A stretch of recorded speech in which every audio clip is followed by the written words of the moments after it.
ठीक है, स्टार्ट करते हैं हम लोग। ठीक है, पब्लिक फाइनेंस हम लोगों ने टॉपिक शुरू करी थी। ठीक है, पब्लिक फाइनेंस के अंतर्गत में हम लोगों ने क्या जाना था, 4 चीजों का अध्ययन करना अत्यंत आवश्यक है। क्या? सरकारी प्राप्तियां, सरकारी खर्चे, वित्त आयोग और क्या, सरकारी घाटे। ठीक है ना। तो नोट्स में आपको कंप्लीटली हर चीजें वेरीफाइड दिख रही होंगी, जितने भी डेटा आप लोग की क्लास में छूट गए होंगे नोट्स में अवेलेबल होंगे। ठीक है ना। और जितने भी इंपॉर्टेंट सेगमेंट है वहां पे मार्क किया हुआ है कि यूपीएससी में ऑलरेडी को पूछा गया है या नहीं। ठीक है ना। तो सबसे पहले हम लोगों ने जाना था क्या, बजटिंग के बारे में। ये क्या है, वित्तीय विवरण है। ठीक है ना। बजट एक क्या है, हमारे सरकार का, हमारे देश का एक वित्तीय विवरण है, पूरे साल भर का लेखा जोखा। इसमें 3 तरह की एस्टिमेशन होती है। क्या? वास्तविक वर्तमान साल के हिसाब से, पिछले वर्ष के हिसाब से और आने वाले वर्ष के हिसाब से। ठीक है ना। आगे जब हम लोग बढ़े, हम लोगों ने जाना क्या, संपत्ति और देयताएं क्या होती हैं। संपत्ति क्या है, जो आपको कुछ न कुछ प्रोवाइड कर रहा है। ठीक है ना। लायबिलिटी क्या है, जिसके बदले में आपको कुछ न कुछ अदा करना पड़ रहा है। ठीक है ना। कर के बारे में हम लोगों ने जाना था, 2 तरह के कर हैं, प्रत्यक्ष अप्रत्यक्ष कर। ठीक है ना। प्रत्यक्ष कर क्या, जिनके ऊपर वो कर का रोपण होगा उन्हीं को भार ग्रहण करना पड़ेगा। ठीक है ना। अप्रत्यक्ष कर में क्या है, भार को ट्रांसफर किया जा सकता है, स्थानांतरित किया जा सकता है एक जगह से दूसरे जगह तक। ठीक है ना। तो अप्रत्यक्ष कर जो हम लोग पढ़ रहे थे, हाँ, सर्विस टैक्स, सर्विस टैक्स सेवाओं के लिए मैंने बताया था, जो भी आप अप्रत्यक्ष लगाते हो, ठीक है ना, ये किस पे लगाते हो, वस्तु सेवाओं पे। सेवाओं मतलब अभी आप फ्लाइट की टिकट लेते हो,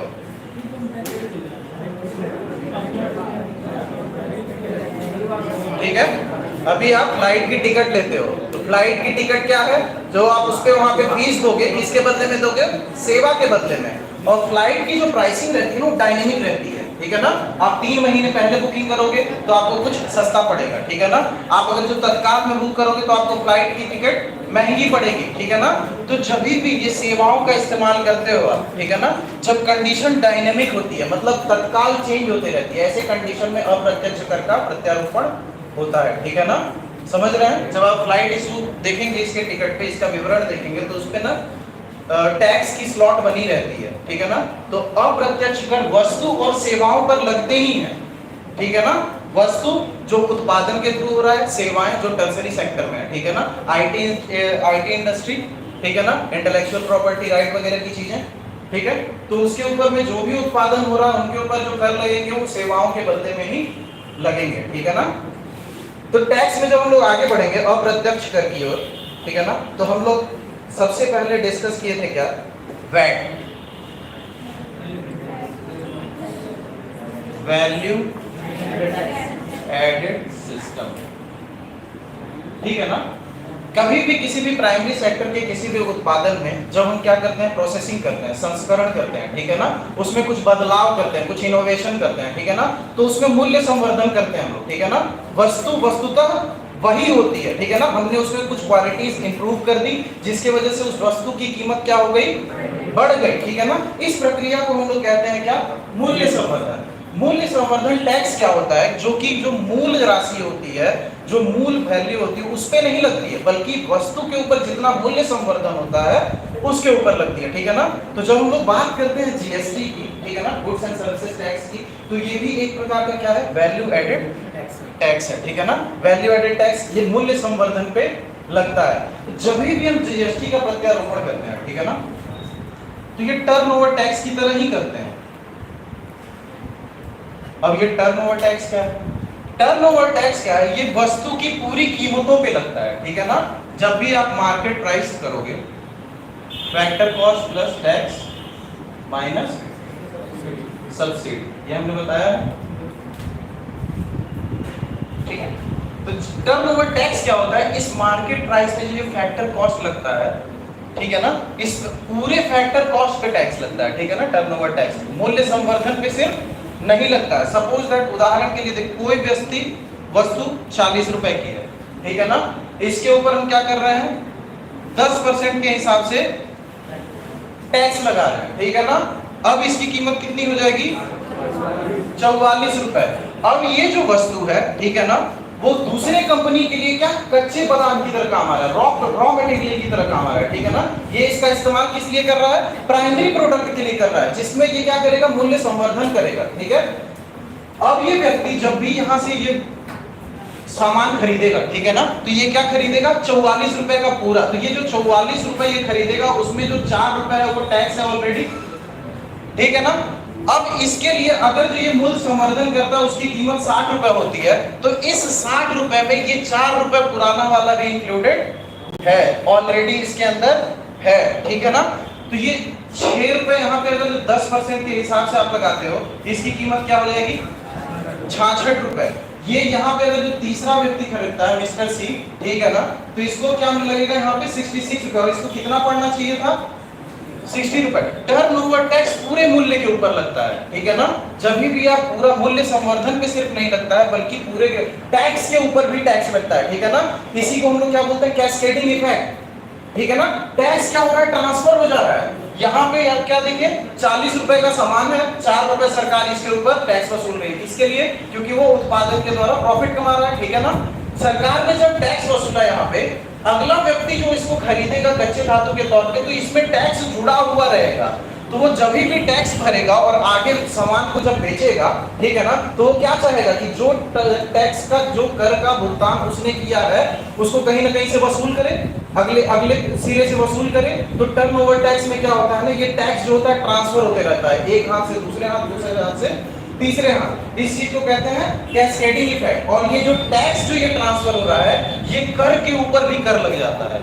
इन्हीं सारी दिक्कतों का सामना करने के लिए हमारी सरकार ने संशोधन करके, किसके द्वारा? 101वें संविधान संशोधन के द्वारा जीएसटी को इंट्रोड्यूस किया, ठीक है ना। जीएसटी में उन्होंने क्या बताया सर कि क्या है कि ठीक है, हम क्या करेंगे, जीएसटी को टर्नओवर टैक्स की तरह ही लगाएंगे, ठीक है ना, एकदम सेम तरीका रहेगा सब कुछ करने का। लेकिन टैक्स क्या होता है, इसमें एक चीजें बढ़ा दी गई, क्या? आईटीसी, इनपुट टैक्स क्रेडिट, ठीक है ना। ये आप देख रहे हो, ये जब दूसरा व्यक्ति खरीद रहा था तो ये इसके लिए इनपुट कॉस्ट है, ठीक है ना। जब ये इनपुट ले रहा है, इनपुट कॉस्ट है। यही इनपुट पे क्या होगा, ये सरकार जो 4 रुपए यहां से प्राप्त करी है इसको वापस कर देगी। अगेन इसको लागत मूल्य कितना पड़ेगा? 40 रुपए। यही फीचर होता है आईटीसी का, ठीक है। एक अच्छे एग्जाम्पल के द्वारा समझते हैं विस्तृत रूप से। जीएसटी में आईटीसी जो होता है वो कभी भी उपभोक्ताओं के ऊपर स्थानांतरित नहीं होता है, ये केवल व्यापारियों और व्यावसायिक संस्थानों को ही मिलती है, ठीक है ना, जीएसटी जो होता है। सपोज दैट, उदाहरण के लिए देखते हैं, सेल्स वैल्यू है, जीएसटी हम लोग लगाते हैं कितने परसेंट पे? 10% पे। ये लमसम वैल्यू है इसलिए ले रहा हूं ताकि कैलकुलेशन करने में आसानी हो, ठीक है ना। जीएसटी की दरें भिन्न है, जिसके बारे में हम अभी आगे चर्चा करेंगे, ठीक है ना। सेल्स वैल्यू है, सपोज दैट ए पॉइंट पे है सामान, B C D and this is consumer, ठीक है। अगर जो कोई भी वस्तु है उसकी कीमत 100 रुपए है, ठीक है ना, उस पे अगर जो 10% का टैक्स लगता है तो उसकी मार्केट वैल्यू कितनी हो जाएगी? 110 रुपए। समझ रहे हैं आप? ये टर्नओवर टैक्स है, कंप्लीट वैल्यू है सामान का, उसके ऊपर सीधे कर लगाया 110 रुपए, ठीक है ना।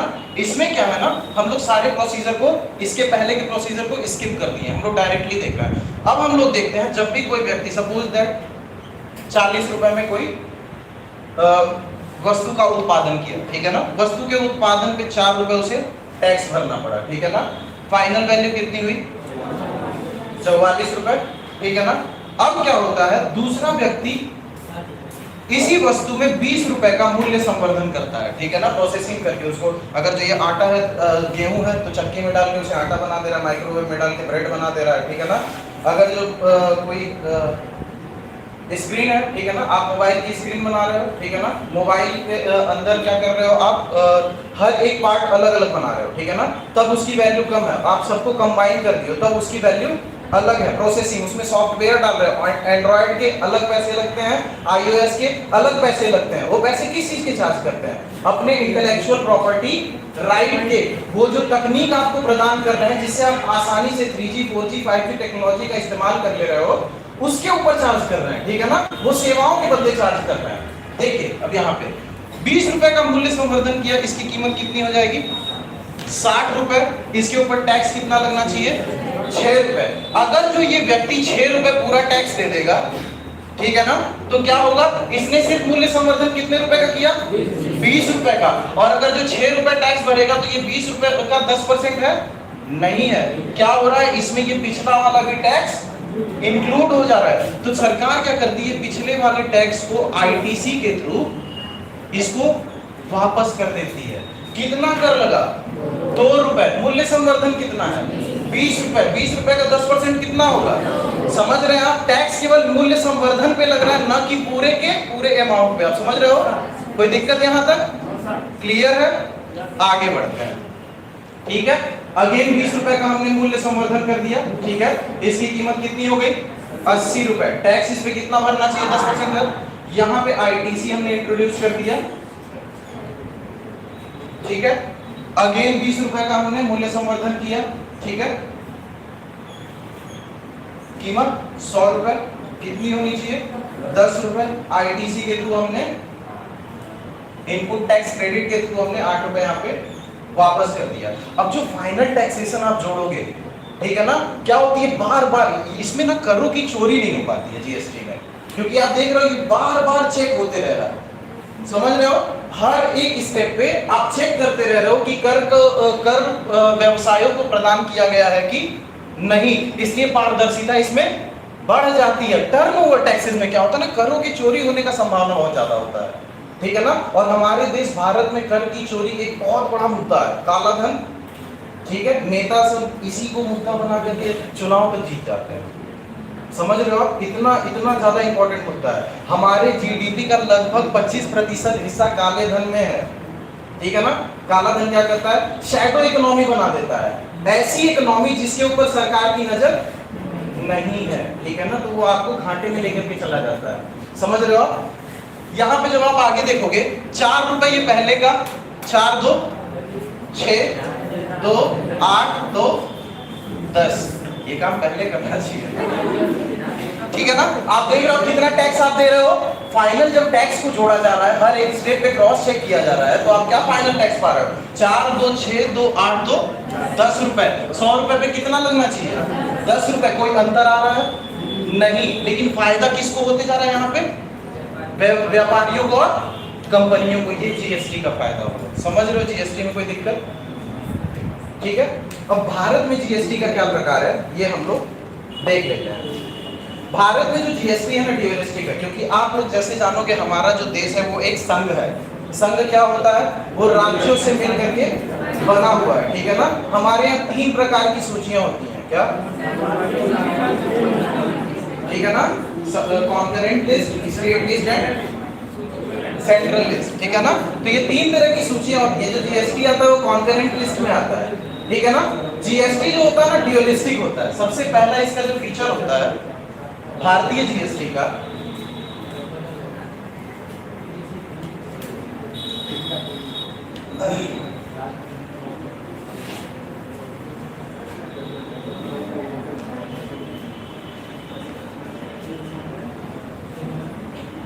सबसे पहला जो फीचर होता है वो क्या?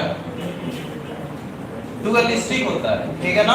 जब भी आप बिल वगैरह देखोगे वहां पे क्या देखोगे? अगर जो 10% से जीएसटी लग रहा है तो लिखा रहेगा एसजीएसटी, ये स्टेट के लिए होता है। ये क्या होता है? सीजीएसटी, ये सेंट्रल के लिए होता है। लेकिन जब भी हम आयात और निर्यात किसी बाहरी इंटरनेशनल मार्केट से करते हैं,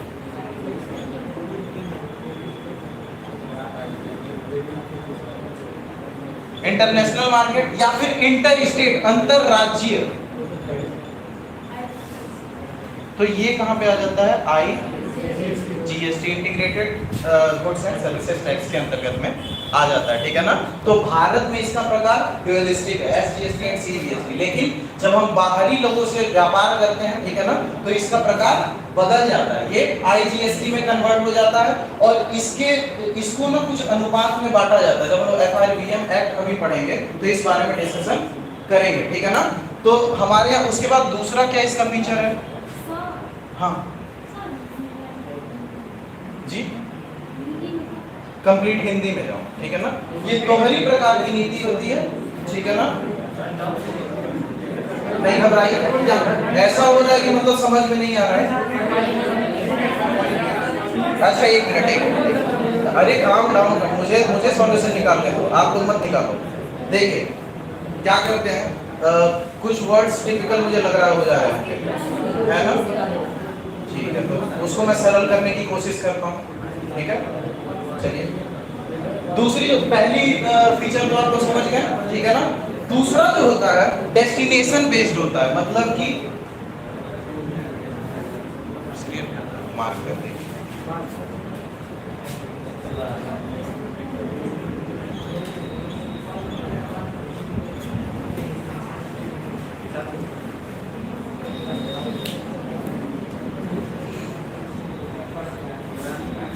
डेस्टिनेशन बेस्ड मतलब लक्ष्य आधारित, लक्ष्य आधारित मतलब कि दो स्टेट अगर जो आपस में व्यापार कर रहे हैं, तो जो स्टेट अपना प्रोडक्ट मंगवाएगा वही उसके भार को वहन करेगा। वही कौन करेगा? कलेक्शन कौन करेगा जीएसटी का?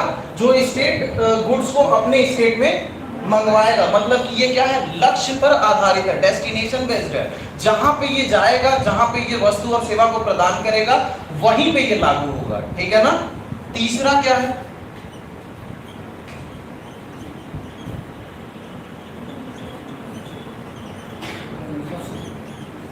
कंजम्पशन बेस्ड, मतलब उपभोग पे आधारित है, ठीक है ना।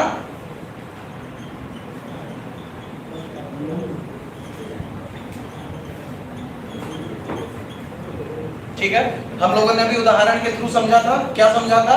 कि यहाँ पे आप आईटीसी यूज करके क्या कर रहे हो? आप करों को व्यापारियों तक पहुंचा दे रहे हो, और लास्ट में जो उपभोक्ता के पास रेट पहुंच रहा है वो फाइनल अमाउंट की तरह ही पहुंच रहा है। मतलब कि उपभोक्ता के लिए जीएसटी और टर्नओवर टैक्स में कोई खास अंतर नहीं है, उसको दोनों लगभग एक जैसा पड़ रहा है। आप समझ रहे हो?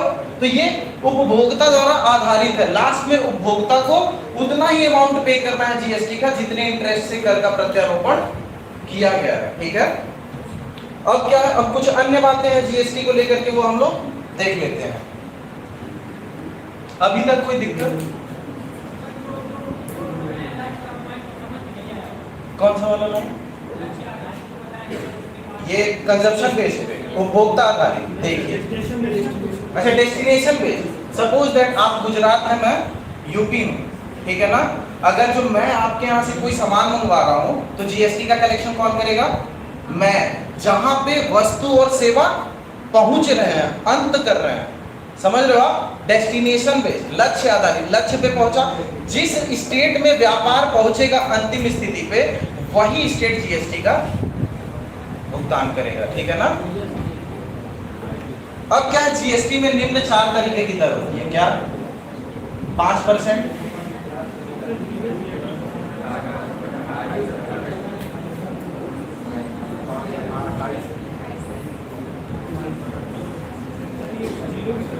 0 भी आता है, तो मैं बताने जा रहा हूँ। देखिए, एक चीज होता है कंज्यूमर प्राइस इंडेक्स, इसके अंतर्गत आई गई 50% वस्तुएं 0% में आती है, ठीक है। कंज्यूमर प्राइस इंडेक्स के अंतर्गत में आती हुई, आज जाइए गूगल करिए सीपीआई और डब्ल्यूपीआई क्या होता है, कंज्यूमर प्राइस इंडेक्स, ठीक है ना। तो इसके बारे में कुछ जानकारी मुझे भी दीजिएगा, ठीक है, पूछूंगा मैं। तो सीपीआई के अंतर्गत में 50% जितने वस्तु आते हैं उनके ऊपर 0% ये मूलभूत आधार वस्तु होती है ना, जो सबके लिए आवश्यक होती है, सबको चाहिए, समझ रहे हो। 5% वाले किस पे लगते हैं? बेसिक गुड पे लगते हैं। बेसिक गुड मतलब जो मूलभूत आवश्यकताओं के ऊपर आधारित हो, ठीक है ना। ये दोनों जो रेट होते हैं वो स्टैंडर्ड गुड पे लगते हैं।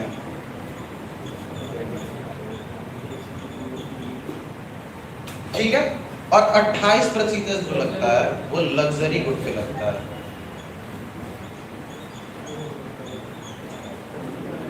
लग्जरी गुड, डिमेरिट गुड,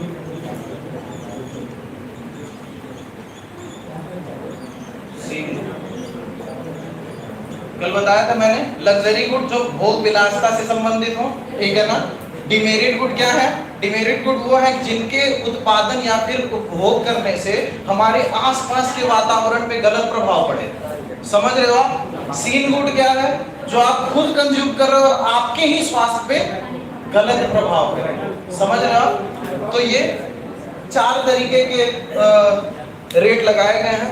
अब स्वामित्व की बात करते हैं, जीएसटी काउंसिल इन सारे नेटवर्क, इन सारे चीजों को कौन देखता है? जीएसटी नेटवर्क, जीएसटीएन, ठीक है ना। ये सरकार द्वारा स्थापित किया गया है, ठीक है ना। करों की वसूली और केंद्र और राज्य के बीच में करों का वितरण कितना होना चाहिए, इस बारे में देखने के लिए। जीएसटी में जो होता है स्वामित्व की, जब हम बात करते हैं,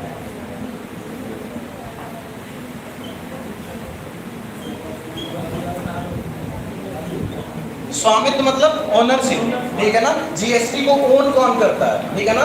तो इसके जो होते हैं, जो कुछ इक्विटी होते हैं, ठीक है ना, वो केंद्र सरकार के द्वारा, केंद्र राज्य वित्त संस्थान, ठीक है, केंद्र राज्य और वित्त संस्थान, इन तीनों में वितरित होते हैं। कितने कितने परसेंट? 24.5%, 24.5% और ये 51%, ठीक है ना। मतलब ये वित्तीय संस्थान जो है वो स्पेशली तरीके से जीएसटी को देखते हैं, जीएसटी नेटवर्क को देखते हैं, ठीक है ना। आगे जब आप लोग बढ़ो, अब कौन कौन से प्रोडक्ट हैं जो जीएसटी नेटवर्क में अभी शामिल नहीं किए गए हैं? तो petroleum, motor spirit. Motor spirit क्या होता है? ये मोटर्स में इस्तेमाल किया जाता है इंजन्स के अंदर, ठीक है ना। ये काफी इंपॉर्टेंट होता है। हाई स्पीड डीजल, ठीक है ना। एविएशन टरबाइन फ्यूल जो प्लेन वगैरह में यूज होते हैं, ठीक है ना। उसके बाद क्या? नेचुरल गैस, ठीक है ना। तो ये सब अभी जीएसटी के अंतर्गत शामिल नहीं किया गया है, ठीक है ना। अल्कोहल भी बाहर है, ठीक है ना, इसके अंतर्गत। ऐसा क्यों किया गया है? देखिए क्या होता है ना, ये जो है ना सीमित सोर्स है और इनका डिमांड और प्रोडक्शन ना हमेशा वेरिएबल होते रहता है, ठीक है ना। तो जब ये भी वेरिएबल होता है तो इसके ऊपर स्टेट जो होता है अलग से वैट लगाता है, ठीक है ना। तो अभी ये मतलब सिफारिश की गई है राज्यों से कि आप क्या करिए, इन सारी चीजों को जीएसटी के अंतर्गत इंक्लूड करिए, लेकिन स्टेट अभी इस चीज के लिए राजी नहीं है। इस कारण से इन लोग को अभी सोच में विचार करने के लिए रखा गया, ठीक है ना। तो जब भी ऐसा होगा स्टेट सारे मिलकर के आपस में एक ऐसा समझौता बनाएंगे कि नहीं चलो इन सारे प्रोडक्ट्स को भी जीएसटी के अंतर्गत डाल देते हैं, ठीक है ना। तो फिर ये ऐसा किया जाएगा। हाँ, प्रॉफिट किस में ज्यादा होता है? सबसे ज्यादा टैक्स का कलेक्शन जीएसटी के थ्रू हो रहा है इस समय इंडिया में। दूसरे नंबर पे कॉर्पोरेट टैक्स, निगम कर, ठीक है ना। तो ये दोनों मतलब मेजर एरिया जहां से इंडिया टैक्स की प्राप्ति करता है, ठीक है ना। अगला जो है प्रतिभूति सौदा कर, सिक्योरिटी ट्रांजैक्शन टैक्स। जीएसटी खत्म हो गया, इसमें कोई दिक्कत? क्लियर है? बाकी जितनी भी चीजें बेसिक हैं आपको नोट्स में अवेलेबल हो जाएंगी।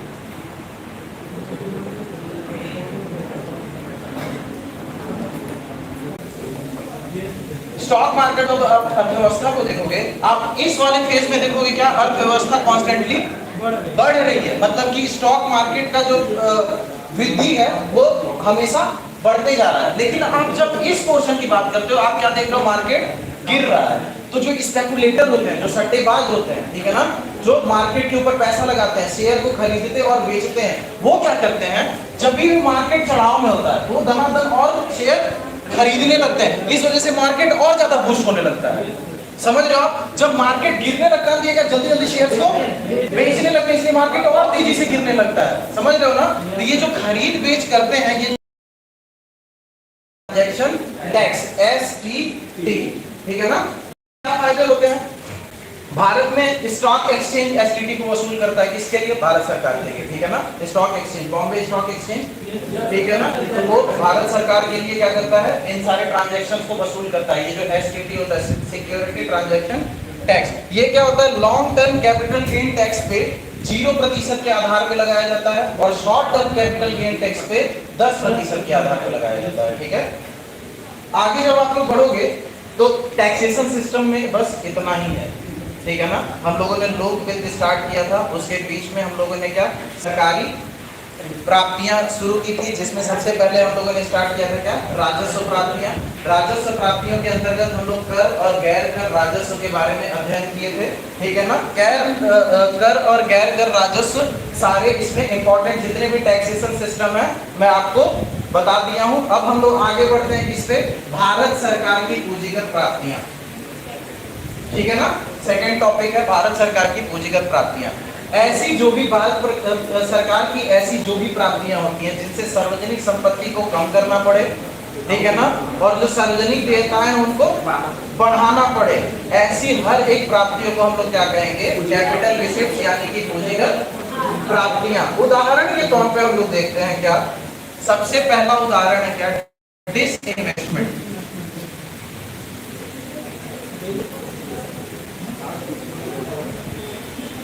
विनिवेश,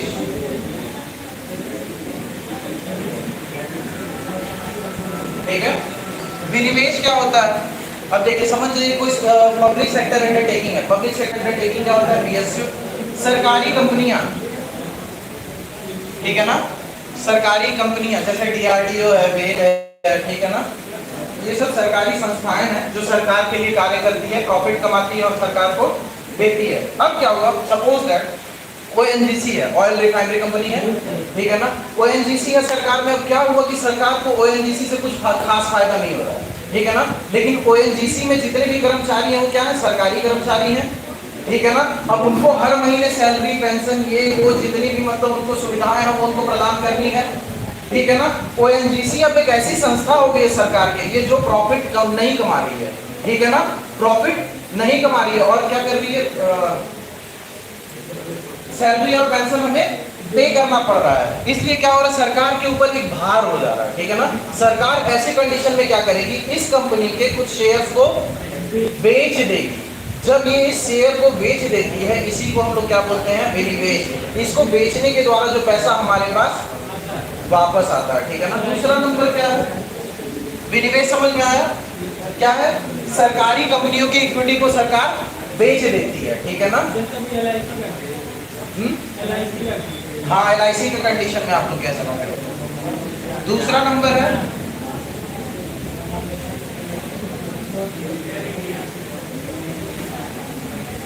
रिकवरी ऑफ लोन्स, ऋणों की वसूली। अब आपने किसी भी देश को या फिर किसी भी संस्था को या राज्य को, ठीक है ना, लोन प्रदान किया है, उसके ऊपर जितने मतलब आपको इंटरेस्ट पेमेंट वापस आएगी वो भी किसके अंतर्गत आएंगी? पूंजीगत प्राप्तियों के अंतर्गत।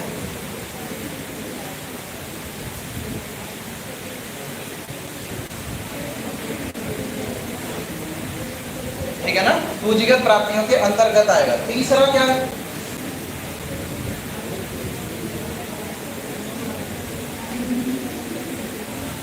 बाजार से उधार, ठीक है ना। आप मार्केट से जो भी ऋण ले रहे हो, ठीक है ना, उसमें जो धन की प्राप्ति हो रही है वो भी किसके अंतर्गत आएगा? पूंजीगत प्राप्ति के अंदर। पूंजी बेसिकली क्या है? देखिए, अगर जो अभी आप उठते हो, ठीक है ना, सपोज दैट आप कोई स्टार्टअप शुरू करने जा रहे हो, ठीक है ना। जब भी आप स्टार्टअप शुरू करने जाओगे उसमें आपको 4 चीज की जरूरत पड़ेगी: लैंड, लेबर, कैपिटल, एंटरप्रेन्योरशिप, ठीक है ना। जमीन,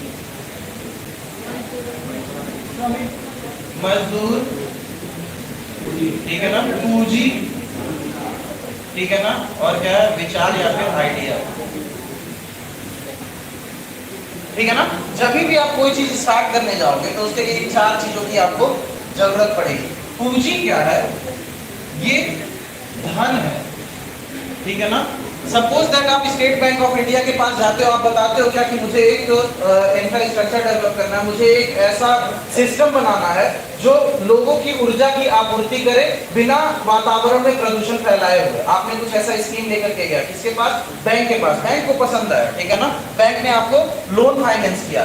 वो लोन जो आपको अभी प्राप्त हो रहा है वो आपके लिए पूंजी है, ठीक है ना, वो आप निवेश करोगे, ठीक है ना। तो इस तरह से जो ऋणों बाजार से जो उधार दिया जाता है ये पूंजीगत प्राप्तियों के अंतर्गत आता है। चौथे नंबर पे क्या है?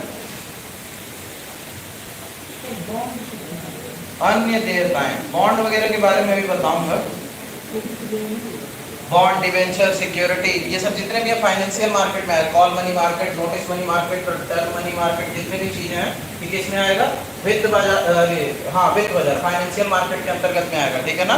जितने भी बॉन्ड, डिवेंचर वगैरह वो समय के आधार में होते हैं, 1 साल के अंतर्गत, 6 महीने के अंतर्गत, तो ऐसे जितने भी है मुद्रा नीति और पूंजीगत नीतियों के अंतर्गत आती है, ठीक है ना। तो वो हम लोग वहां पे डिस्कस करेंगे। अन्य देयताओं के अंतर्गत क्या आ जाता है? पोस्ट ऑफिस सेविंग, ठीक है ना। आम जनता जाएगी पोस्ट ऑफिस में अपने धन को जमा करेगी, लेकिन वो क्या है? एक तरह से लायबिलिटी है, किसके ऊपर? बैंक के ऊपर या फिर पोस्ट ऑफिस के ऊपर। वो उसको कभी ना कभी अदा करना पड़ेगा।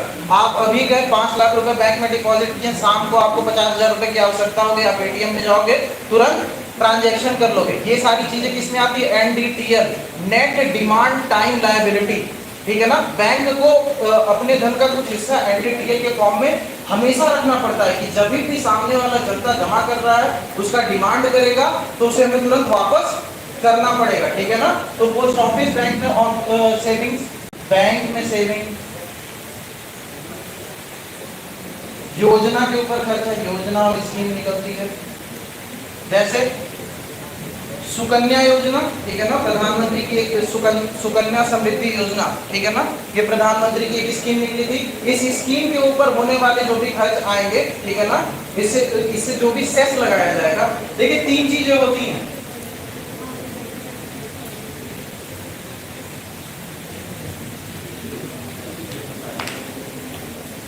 टैक्स, सब्सिडी, सेस, ठीक है ना। टैक्स क्या होता है? ये हम लोगों ने बहुत भली बात ये भी समझ लिया है। सब्सिडी क्या होता है? ये एक तरफा भुगतान होता है सरकार के द्वारा जो लोगों के आर्थिक कल्याण के लिए किया जाता है। कोई बेसिक गुड्स है, बहुत महंगा है, तो उसके फैक्टर कॉस्ट को ही कम कर दो, ऑटोमेटिकली वो सामान सस्ता हो जाएगा, ठीक है ना, लोग उसको आसानी से खरीद सकेंगे। जैसे कि सब्सिडी के लिए आप उदाहरण दे सकते हो एलपीजी वाला, ठीक है ना, जो सरकार द्वारा पे किया जा रहा था, फर्टिलाइजर की सब्सिडी जो खेती के लिए दिया जा रहा था, ठीक है ना। उसके बाद क्या है? सेस है।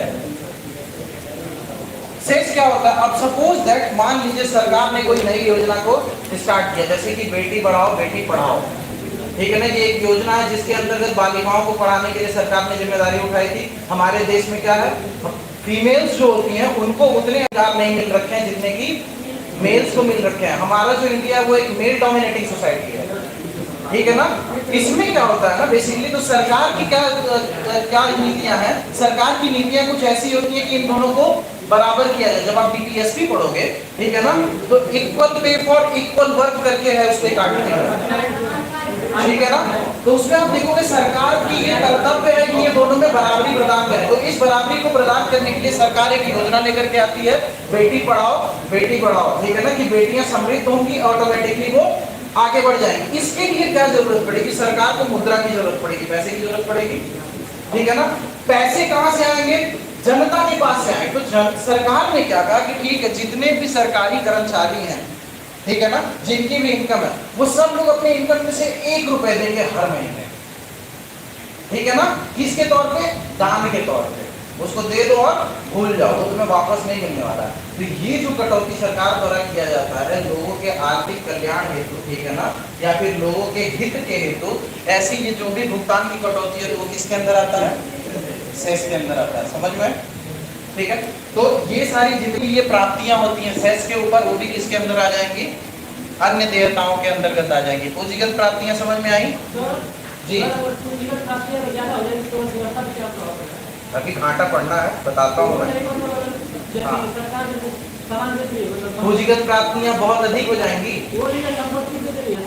हाँ, देखिए संपत्ति बेचना डिपेंड करता है। देखिए अब मैं बताता हूँ, दो कॉन्सेप्ट है। मैं समझ गया आपकी बात है। अब सुनिए, देखिए संपत्ति बेचना, ये विनिवेश जो है ना, ये एक अलग चीज है, ठीक है ना। और एक चीज होती है पीपीपी, पब्लिक प्राइवेट पार्टनरशिप, ठीक है ना। तो ये दो अलग अलग चीज है, ठीक है ना।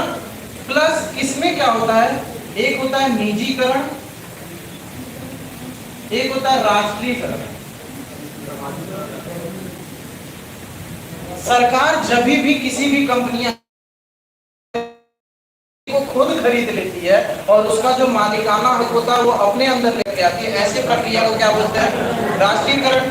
निजीकरण के अंतर्गत में क्या होता है, यही इक्विटी जब प्राइवेट संस्थाएं खरीद लेती हैं, ठीक है। पब्लिक प्राइवेट पार्टनरशिप क्या होता है, इसमें जो होता है पब्लिक, ठीक है ना, मतलब कि सरकार प्लस प्राइवेट संस्था, ये दोनों मिलकर काम करती हैं, ठीक है ना। सपोज दैट आपको यहाँ से आजमगढ़ तक रोड बनाना है, तो 200 किलोमीटर की आपको खर्च 100 करोड़ रुपए का आता है, ठीक है ना। तो उसके अंतर्गत आप क्या करोगे, एक कंपनी को बुलाओगे, टेंडर दोगे कि भाई देखो मेरे पास 25 करोड़ रुपए, 75 करोड़ रुपए तुम्हें मैनेज करने पड़ेंगे, तुम इस चीज को बनाओ, अपना टोल लगाओ, इसको वसूल करते रहो। क्या है सरकार का, सरकार ने रोजगार भी प्रदान की, संस्था को मौका भी दिया, ठीक है ना। उस संस्था को मौका मिला, वो लोगों को रोजगार प्रदान करी, साथ में रोड भी बन रहा है, समझ रहे हो आप। अब निजीकरण क्यों किया जाता है, देखिए इसमें दिक्कत है। हम लोग ना जब भी सरकारी नौकरी प्राप्त करने जाते हैं ना सर, देखिए दिक्कत क्या होती है हमारे साथ, बात है मौलिकता की और नैतिकता की, ठीक है ना। जब हम लोग सरकारी नौकरी स्टार्ट करने जाते हैं, जब हम सरकारी नौकरी प्राप्त करने जाते हैं, तो हमारे दिमाग में क्या रहती है, सरकारी नौकरी। जैसे ही सरकारी नौकरी प्राप्त कर लेते हैं, ये नौकरी वाला कॉन्सेप्ट खत्म हो जाता है, समझ रहे हो ना। अब हम ही सरकार है। 70s वगैरह में क्या हुआ था, हमारे यहाँ इतना करप्शन वगैरह, अचानक से हमारे यहाँ पॉपुलेशन बूम इतना क्यों हो गया। इमरजेंसी लगने के टाइम में क्या हुआ था ना, जितनी भी शक्तियां थी उसका केंद्रीयकरण हो गया था, समझ रहे हो, डिसेंट्रलाइजेशन। जब भी लोकतंत्र को बढ़ावा देना रहता है तो सबसे ज्यादा इंपॉर्टेंट क्या होता है, शक्तियों का विकेंद्रीकरण। आप जितना शक्तियां लोकल अथॉरिटी में बांटोगे, उतना ज्यादा आर्थिक कल्याण किसका होगा, जनता का होगा, समझ रहे हो।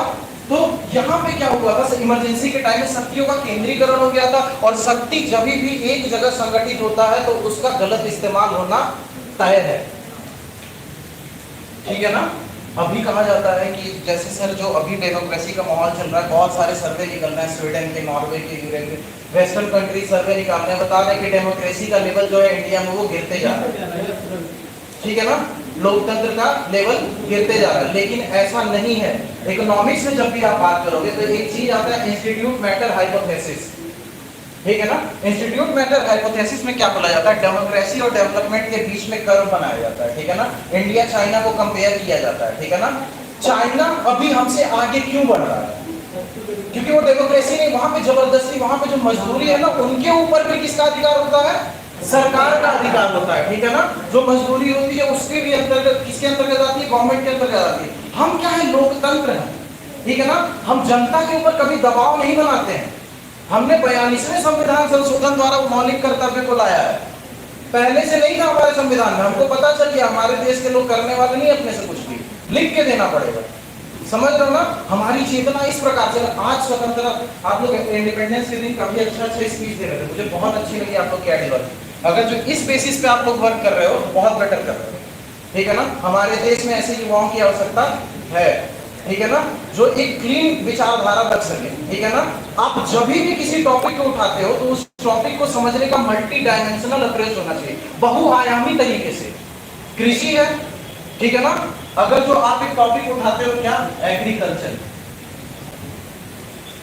हर एक पॉइंट ऑफ व्यू लीजिए सर, पॉलिटी, इकोनॉमिक्स, ठीक है ना, ईवीएस, हिस्ट्री, ठीक है ना, इस तरह करके जितने भी आयाम है आपके, हिस्ट्री के आधार पे आप क्या देखोगे, कृषि क्या है, कैसे उत्पन्न हुआ। पहले हम लोग इधर उधर जंगलों में घूमते थे, हमें स्थिरता चाहिए थी, ठीक है ना, हमने सभ्यता का निर्माण किया, ठीक है ना, उससे किसी का निर्माण हुआ, ठीक है ना।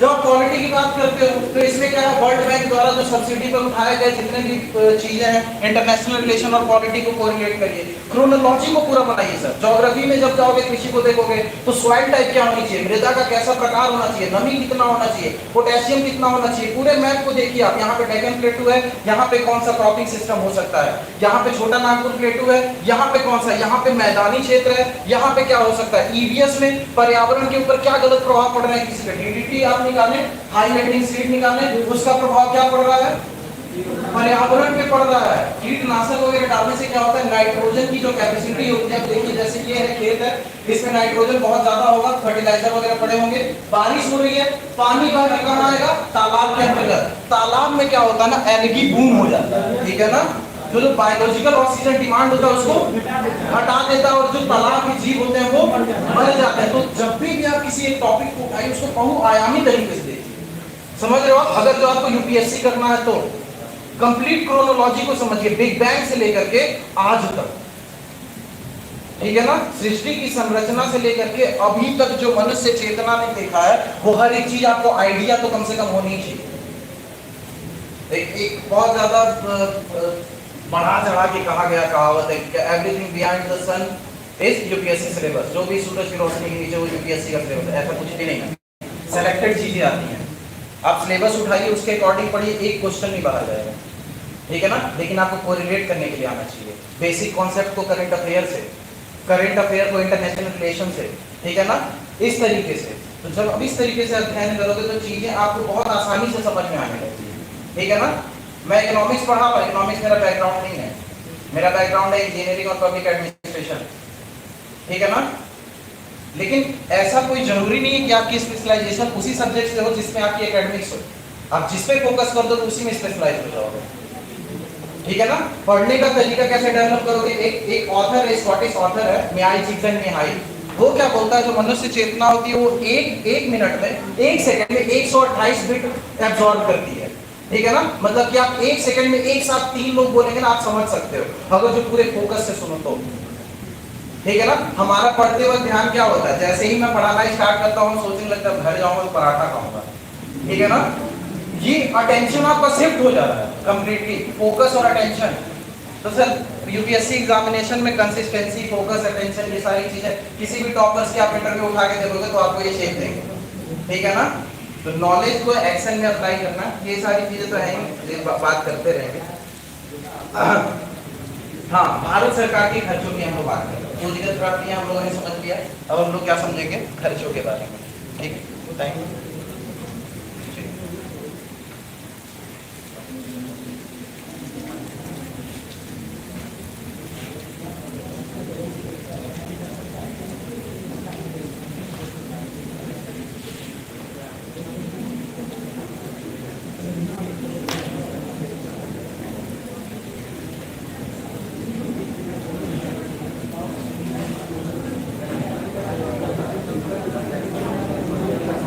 अरे यार मेरे पलटते हैं, ऐसी कौन सी मौद्रिक नीति तुम लोग डिस्कस करने लग रहे हो। चलिए देखते हैं भारत सरकार के खर्चे, ये क्या होते हैं, 2 तरीके के होते हैं, पहला राजस्व, दूसरा पूंजीगत, ठीक है ना। राजस्व खर्च क्या होता है, जिसमें ना ही संपत्ति का निर्माण होता है ना ही देयताएं बढ़ते हैं, ठीक है ना, ये दोनों नहीं होते हैं। उदाहरण के तौर पे हम लोग क्या देख सकते हैं, सबसे पहला ब्याज भुगतान, इंटरेस्ट पेमेंट।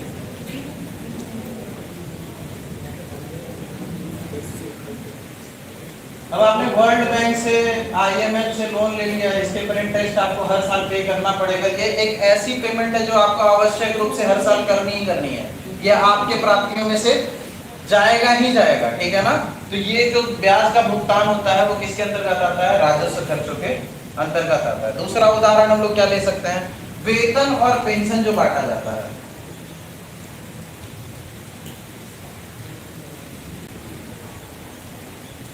ठीक है, वेतन और पेंशन, ठीक है ना, सरकार है, ठीक है ना।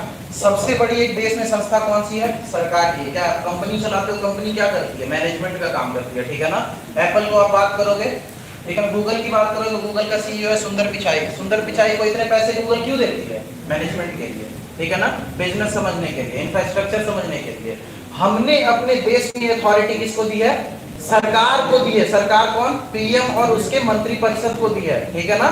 तो हमने इस देश को देश मत समझिए, एक कंपनी की तरीके से देखिए, समझ रहे हैं? इस कंपनी को चलाने के लिए आपने एक टीम बनाई है, जिस टीम को आप सरकार बोल रहे हो, वो टीम कैसे बनी है? पीएम और मंत्री परिषद के द्वारा, ठीक है ना। अब इस टीम को एक टीम चाहिए नीचे वाले एरिया को संचालित करने के लिए।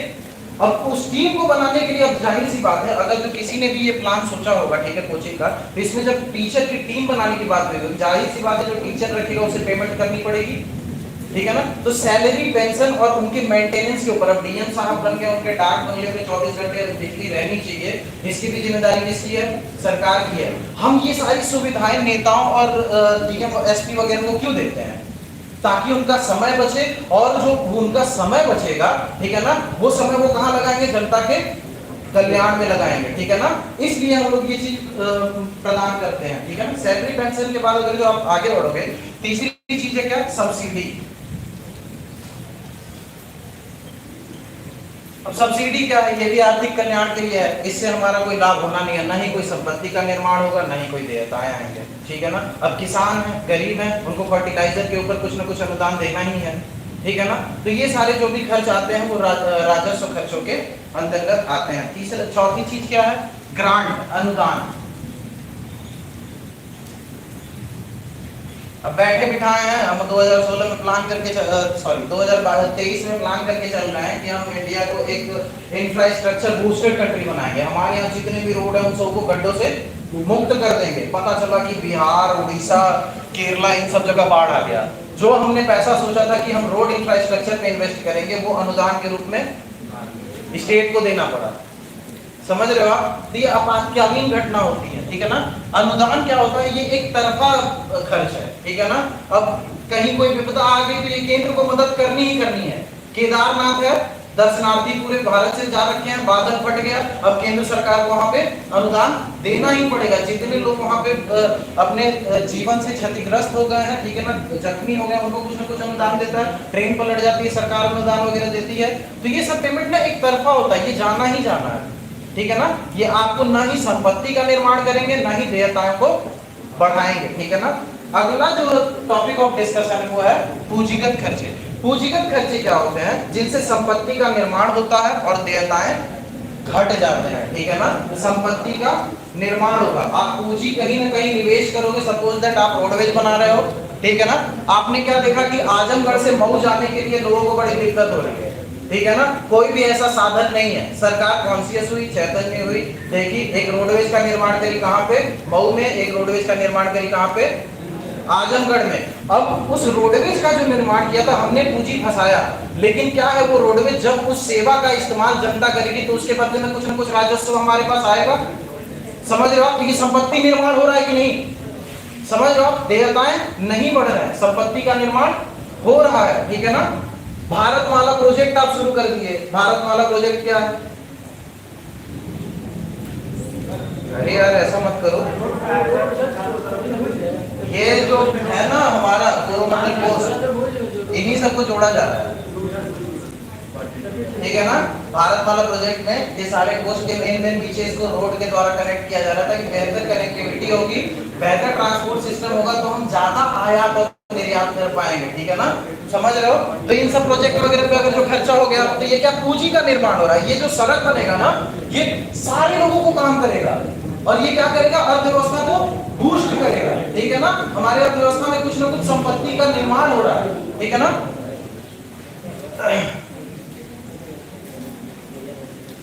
तो सबसे पहला उदाहरण हम लोग क्या दे सकते हैं? पुनर्भुगतान।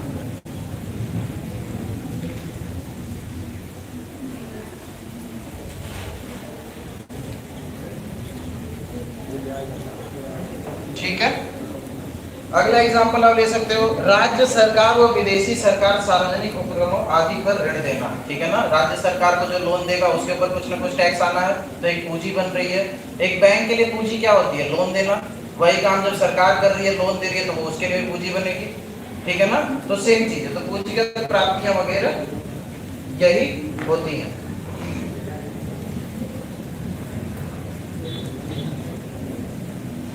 प्राप्तियों को हम लोगों ने डिस्कस कर लिया, खर्चों को डिस्कस कर लिया। अब जो अगला टॉपिक है हमारे कंसर्न का वो है क्या, घाटा। सरकारी घाटे क्या होते हैं, ठीक है।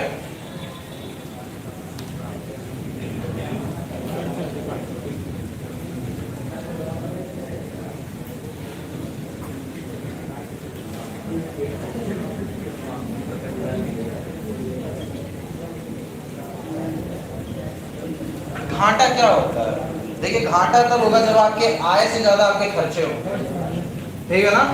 जब कमा रहे हो आप 10,000 रुपए और उड़ा रहे हो 12,000 रुपए, ठीक है ना, तो खर्चा आपका ज्यादा हो जाएगा। 2,000 रुपए आप माइनस में रहोगे। आप उसको हमेशा हर महीने आपको 2-3 लोगों को पकड़ के रखना होगा। रमेश, सुरेश, महेश को आप पकड़ के रखोगे, भाई इस महीने 2,000 कम पड़ गए, तो मैनेज कर लेना, ठीक है ना।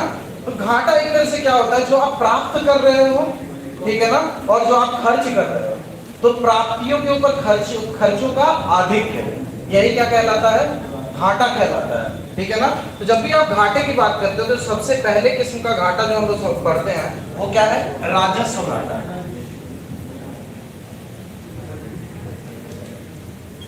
राजस्व घाटा, तो शब्द से ही पता चल रहा है कि राजस्व प्राप्तियां होंगी,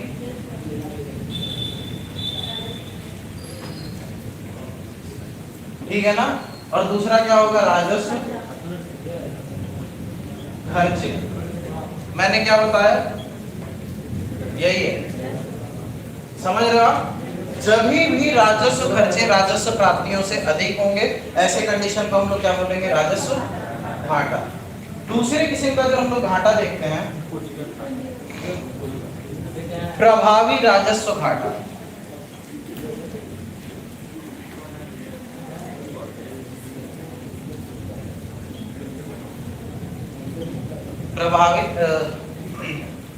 प्रभावी राजस्व घाटा, इफेक्टिव रेवेन्यू डेफिसिट।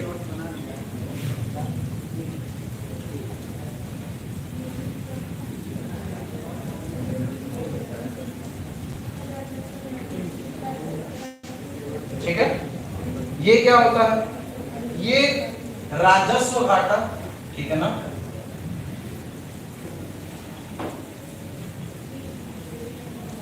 माइनस केंद्र सरकार द्वारा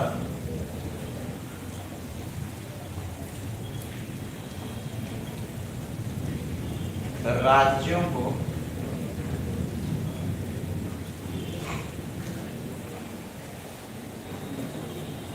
ठीक है, राज्यों को दिए जाने वाले पूंजीगत अनुदान।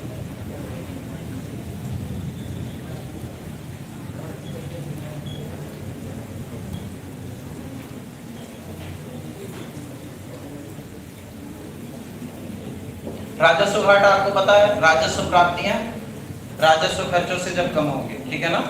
ऐसे ये राजस्व घाटे में जब केंद्र सरकार द्वारा दिए गए राज्यों को अनुदान को आप घटा देते हो, तो ऐसे घाटे को हम लोग क्या बोलते हैं, इफेक्टिव रेवेन्यू डेफिसिट, प्रभावी राजस्व घाटा, ठीक है ना। आगे हम लोग जब पढ़ते हैं तो आता है पूंजीगत घाटा।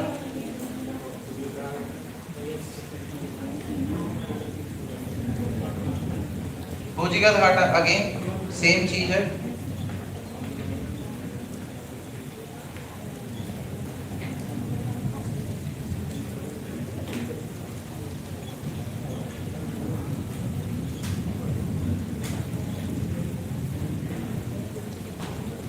ठीक है ना। पूंजीगत खर्चों का कुल पूंजीगत प्राप्तियों पर आधिक्य, ठीक है ना, पूंजीगत घाटा कहलाता है, ठीक है। तो ये सब तो नॉर्मल घाटे हैं। अब जो घाटे आएंगे वो विशेष तौर पे आपको जानने हैं। क्या है चौथे नंबर पे,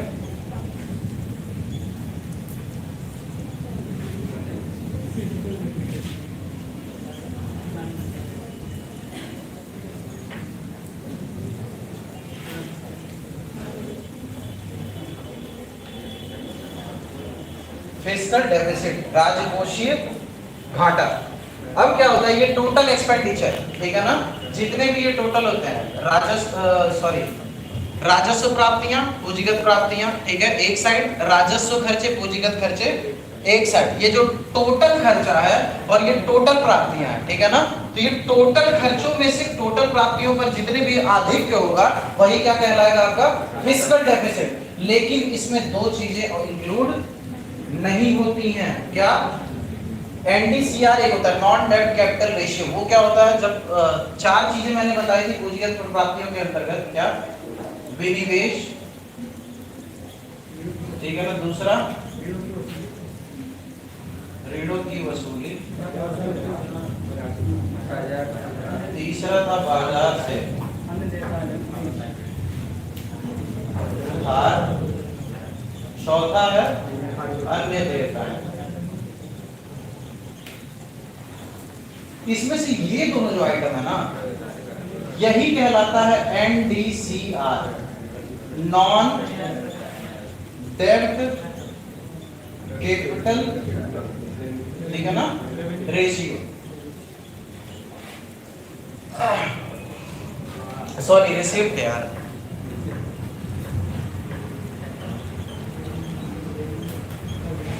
नॉन डेट कैपिटल रिसीव्ड। इसमें क्या है?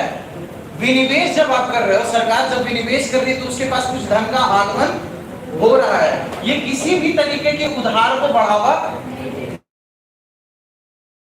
आप कर रहे हो, इसमें कोई भी नुकसान है? जो आप ऋण दिए हो उसे वापस ले लो। सपोज दैट मैंने आपको 5000 रुपया दिया, वो वापस ले लिया, इसमें किसी भी तरीके का नुकसान है मुझे? नहीं। तो ये दोनों चीज क्या है ना कि एकदम कोई भी डेब्ट नहीं क्रिएट करते हैं, किसके ऊपर? गवर्नमेंट के ऊपर। तो इन दोनों को किसके अंदर रखते हैं?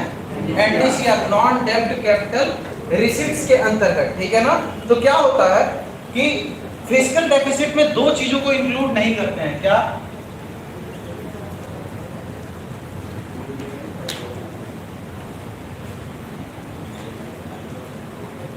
बाजार से उधार, ठीक है ना, पहले नंबर पे, और अन्य देयताएं, ठीक है ना, जो अदर देयताएं इंक्लूड होंगी पूंजीगत प्राप्तियों के अंतर्गत, ये दोनों चीज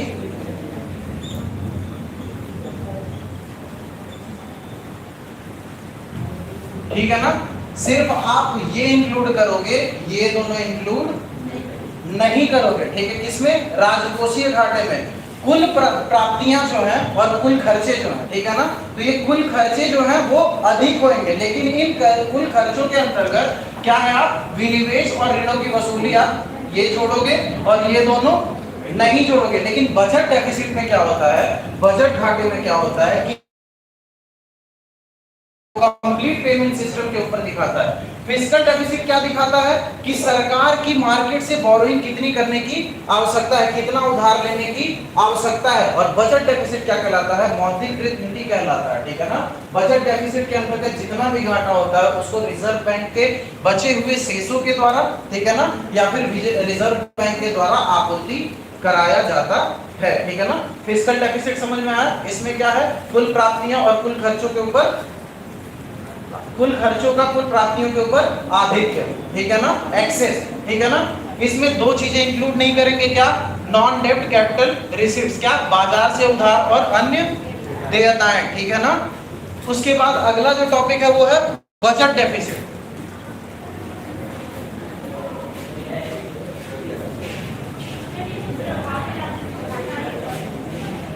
प्रभावी राजस्व घाटा, ठीक है ना, इफेक्टिव। इसमें कुछ नहीं करना है, राजस्व घाटा निकाला आपने सिंपली, ठीक है ना। राजस्व घाटे में से जितना आपने राज्यों को अनुदान के रूप में दिया है, ठीक है ना, सपोज दैट केरला को 1 लाख दिया, आपके पास 30 राज्य हैं, सबको आपने 1-1 लाख रुपए दिए, 30 लाख रुपए हुए, आप 30 लाख को उसमें से हटा दीजिए, ठीक है ना। अनुदान जितना भी आप कर रहे हो, अनुदान क्या है? एक तरफा पेमेंट है, ठीक है ना। ये एक तरफा पेमेंट आप जैसे ही हटाए, आपके पास सिर्फ क्या बचेगा? प्रभावी राजस्व घाटा, ठीक है। हाँ, राजकोषीय घाटा, फिस्कल डेफिसिट। देखिए फिस्कल डेफिसिट क्या है?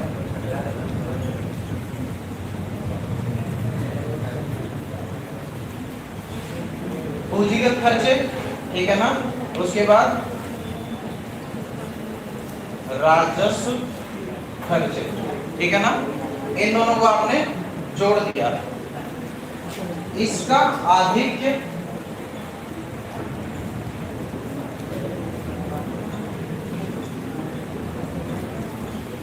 पूंजीगत प्राप्तियां प्लस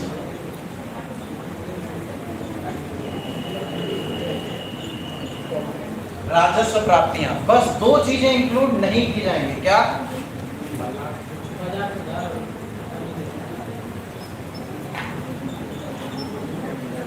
बाजार से उधार और दूसरा अन्य देयताएं, जो अभी मैंने आपको लिखवाया है, तो 4 उदाहरण के तौर पे लिखवाया है। ठीक है ना?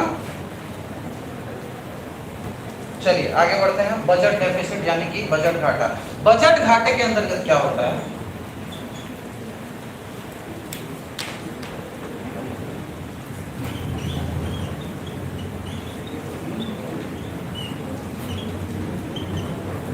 सेम कंडीशन होता है, साथ में ये भी सब इंक्लूड कर लिया जाता है। तो ये कंप्लीट पेमेंट सिस्टम। ठीक है, आप समझ रहे हो? इस बजट घाटे को हम लोग क्या बोलते हैं? मौद्रीकृत नीति। ठीक है ना? मौद्रीकृत नीति क्या होती है? इसमें क्या होता है ना कि आपके अर्थव्यवस्था में पैसे आते हैं। बजट मैंने आपको क्या बताया था? बजट कुछ इस प्रकार से है, यहाँ पे कल मैंने आपको बताया था, सपोज दैट आपको एक स्मार्टफोन खरीदना है, इसकी कीमत 10,000 रुपए है। ठीक है ना? 8,000 रुपए आपको घर से मिल जा रहा है, प्लस 2,000 रुपए आप उधार ले रहे हो। ठीक है ना? आप बोरोइंग कर रहे हो। ठीक है? क्या है ऐसे कंडीशन में? सरकार जो एस्टीमेट बनाती है, ठीक है ना, सरकार जो एस्टीमेट बनाती है वो हमेशा अधिक रहता है, तभी तो घाटा होता है। इस घाटे की आपूर्ति हम लोग 2 तरीके से करते हैं। क्या? रिजर्व बैंक ऑफ इंडिया इस घाटे की आपूर्ति करता है। अब सपोज दैट कि 100 करोड़ का घाटा है, ठीक है ना, 100 करोड़ वो रिजर्व बैंक ऑफ इंडिया के द्वारा सरकार को दिए गए कि ठीक है आपको क्या करना है। सरकार ने क्या बनाया? बजट बनाया कि ठीक है सर, इंफ्रास्ट्रक्चर पे मेरा इतना खर्चा हो रहा है, हेल्थ पे इतना हो रहा है, एजुकेशन पे इतना हो रहा है, मैंने नई योजना चलाई है, भारत माला प्रोजेक्ट, सुकन्या समृद्धि योजना चला रखी है, मैटरनिटी लीव पे चला रखी है, इतनी सारी योजनाएं हैं, मुझे इन राज्यों को अनुदान देना है। ऐसे करके आपने क्या किया? एक बजट खड़ा किया। बजट का अमाउंट इतना हो गया कि आप घाटे में चले जा रहे हो। जितनी आपने प्राप्तियां की हैं पूरे साल भर के अंतर्गत, उससे ज्यादा आपका बजट बन जा रहा है। ठीक है ना? तो ऐसे कंडीशन में क्या होगा? इस बजट को फाइनेंस करेगा कौन? Reserve bank of India. जैसे ही रिजर्व बैंक ऑफ इंडिया किसको? सरकार को पैसे देगी, सरकार इस पैसे को उन प्रोजेक्ट्स पे खर्च करेगी। इन प्रोजेक्ट्स पे जैसे ही खर्च करेगी तो उससे क्या होगा? रोजगार उत्पन्न होगा। रोजगार उत्पन्न होगा, उसके बाद फिर जनता के अंदर पैसे जाएंगे। अब सरकार जब भी खर्च करेगी, ये पैसे किस पे खर्च करेगी? जनता के ऊपर। तो जनता के पास जैसे ही पैसे आएंगे, जनता किस चीज का बूस्ट करेगी? मांग को बढ़ाएगी। मांग को बढ़ाएगी तो उत्पादन बढ़ेगा, उत्पादन बढ़ाएगी तो फिर आय बढ़ेगा, आय को जब बढ़ाएगी तो फिर आर्थिक कल्याण अपने आप बढ़ेगा। ठीक है ना? हमारे देश में इस समय क्या दिक्कत है? बेरोजगारी अत्यधिक इसलिए नहीं है कि रोजगार की कमी है। हमारे यहाँ जितने टैलेंटेड लोग हैं वो तो दूसरे देश में चले जा रहे हैं। Drain of brain editorial the Hindu में निकला था पिछले 6 महीने पहले, ड्रेन ऑफ ब्रेन के बारे में, जब ये ट्विटर का सीईओ बना था एक इंडियन। ठीक है ना? तो ट्विटर का जब सीईओ बना था तो ये बोला गया कि अच्छा बताइए, माइक्रोसॉफ्ट का सीईओ इंडियन, गूगल का सीईओ इंडियन, ठीक है ना, यूट्यूब का, जितने भी मेजर आपको मल्टीनेशनल कंपनीज दिख रही हैं, मैक्सिमम लोग कहाँ के हैं? इंडिया के हैं। इंडिया क्यों नहीं खुद में मल्टीनेशनल के? उनके विकास होने की प्रक्रिया गलत है। हमारे यहाँ जो रिसर्च एंड डेवलपमेंट पे खर्च किया जाता है वो बहुत ही ज्यादा कम है। ठीक है ना? इस वजह से हमारे देश की ये स्थिति है। तो जाहिर सी बात है, अगर जो कोई ब्रिलियंट बंदा है उसको कहीं पे ऑप्शन नहीं मिल रहा है तो वो कहीं ना कहीं और मूव करेगा जहाँ पे बेटर उसको मिल रहा है। आप अभी पढ़ाई कर रहे हो, ठीक है ना, आपको 2 जॉब मिलेगी। एक जॉब है 35,000 रुपए की, एक जॉब है 50,000 रुपए की। आप किधर जाओगे? 50,000 रुपए, जहाँ पे आपको आर्थिक हित प्रदान होगा। ठीक है ना? तो इस तरह से क्या हो रहा है? इंडिया का जो ब्रेन है वो ट्रेन हो रहा है कहाँ पे? दूसरे देशों में। ठीक है ना? तो इसको ड्रेन ऑफ ब्रेन फॉर्मूला बोलते हैं। ठीक है? Drain of brain. चलिए वापस टॉपिक पे आते हैं हम लोग।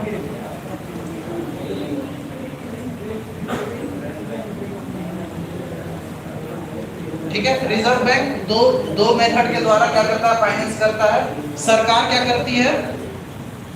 सरकार द्वारा आरबीआई से उधार लेना, ठीक है ना। लेकिन ये रिजर्व बैंक ऑफ इंडिया सरकार को उधार यूं ही नहीं देती है, बदले में क्या लेती है? सरकारी प्रतिभूतियां, ठीक है ना, गवर्नमेंट सिक्योरिटीज लेती है बदले में, ताकि बाद में जब भी मार्केट में पैसा अधिक मात्रा में हो जाए, कैश फ्लो की मात्रा बढ़ जाए, ऐसे कंडीशन में क्या करेगा रिजर्व बैंक ऑफ इंडिया? वापस उन सरकारी प्रतिभूतियों को किन्हें बेचेगा? सरकार को बेचेगा, ठीक है ना, और सरकार से जो मनी होगी वो एब्सॉर्ब कर लेगा। इस तरह की नीतियों को हम लोग बोलते हैं ओपन मार्केट ऑपरेशन, खुली बाजारों की नीतियां, ठीक है ना। दूसरा क्या है? आरबीआई के पास जो नकद शेष होंगे उनका इस्तेमाल कर सकती है। तो ये दो मेथड होते हैं जिनसे बजट को फाइनेंस किया जाता है, इसीलिए बजट को क्या बोलते हैं? मौद्रिक नीति बोलते हैं। लेकिन ये नीति बहुत ही ज्यादा रिस्की हो सकती है अगर जो ध्यान से ना किया जाए तो, क्योंकि आप बहुत ज्यादा मात्रा में अगर जो अपनी अर्थव्यवस्था में कैश को फ्लो कर देते हो, कैश को बूस्ट कर देते हो, तो फिर क्या होता है? ये जो डिफ्लेशन होने लगता है, ठीक है ना। डिफ्लेशन क्या होता है? वस्तुओं का सामान बढ़ने लगता है, ठीक है ना। अब क्या है, मान लीजिए कि एक ये मार्कर है, ठीक है ना, पहले इसको खरीदने की कैपेसिटी एक व्यक्ति की थी, एक व्यक्ति गया खरीद लिया। अब इसको खरीदने की कैपेसिटी 100 व्यक्तियों में है, तो जाहिर सी बात है इसकी मांग बढ़ेगी। जैसे ही मांग बढ़ता है तो दाम बढ़ता है कि नहीं, ठीक है ना। अब आप देखोगे किसी ढाबे पे 12 बजे रात में आपको भूख लग जाएगा, तो वो अगर जो 80 रुपए प्लेट खाना खिलाता होगा, आप 12 बजे रात में जाओगे, मौके का फायदा देख के आपको 150 रुपए चार्ज करेगा, ठीक है ना। तो ये क्या होता है? ये इकोनॉमिक्स है, अर्थव्यवस्था है, इसी तरीके से काम करता है, ठीक है ना। आगे बढ़ते हैं बजट घाटा के आगे, ठीक है। अगला है प्राथमिक घाटा।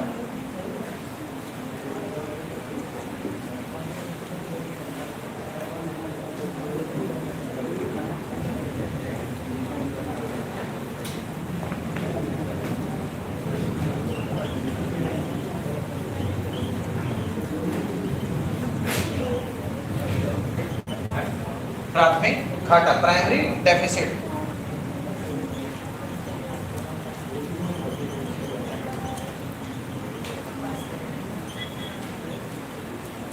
प्राइमरी डेफिसिट ये क्या होता है? राजकोषीय घाटा माइनस ब्याज भुगतान,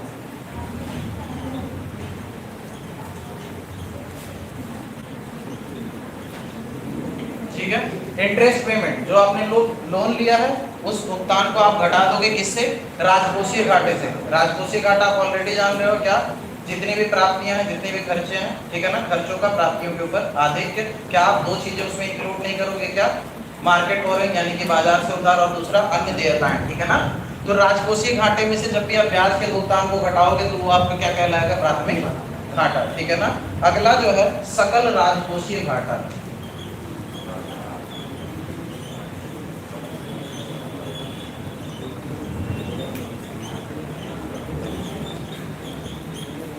सकल राजकोषीय घाटा, नेट प्राइमरी डेफिसिट। तो ये सकल राजकोषीय घाटा, ग्रॉस फिस्कल डेफिसिट, ठीक है ना, GFD।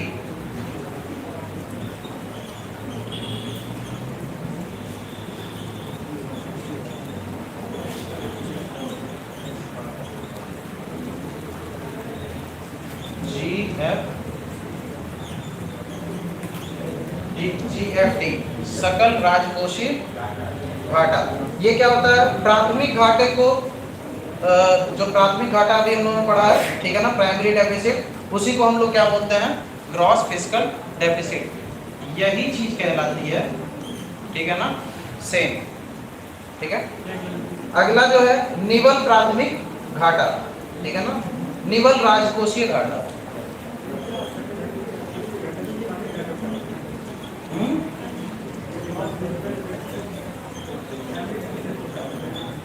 हाँ, प्राथमिक घाटे को ही सकल राजकोषीय घाटा बोलते हैं। ये GFD, ये शॉर्ट फॉर्म मैंने इसलिए इस्तेमाल किया क्योंकि ये अभी फॉर्मूले में इस्तेमाल होगा, आगे इस्तेमाल होगा, ठीक है ना। कहाँ पर? निवल राजकोषीय घाटा, ठीक है ना, नेट प्राइमरी डेफिसिट।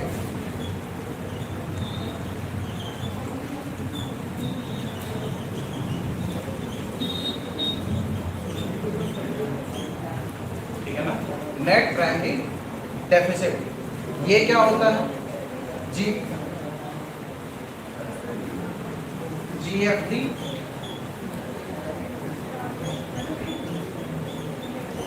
माइनस केंद्र द्वारा राज्यों को ऋण।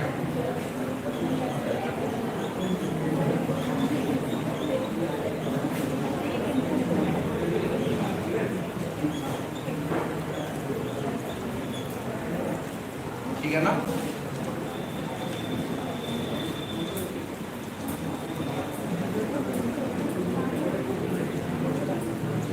इस तरह से आगे सकल प्राथमिक घाटा है, निबल प्राथमिक घाटा है, ठीक है ना। तो ये सारे ऐसे सिंगल फॉर्मूलाज हैं, आप जब नोट्स देखोगे आपको सिंपली समझ में आ जाएगा, ठीक है ना।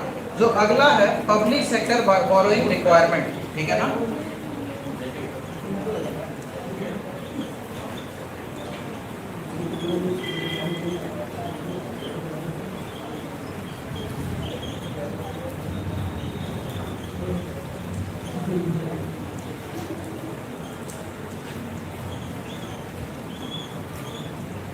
TSDR, ठीक है ना। ये क्या होता है, सरकारी क्षेत्र में घाटे को दिखाता है, ठीक है ना। कंप्लीट जो सरकारी क्षेत्र रहता है, कंप्लीट पेमेंट सिस्टम की बात होती है, कंप्लीट जितनी प्राप्तियां हो रही हैं और जितने खर्चे हो रहे हैं, ठीक है ना, उनको दिखाता है। ये कैसे जोड़ा जाता है आपस में,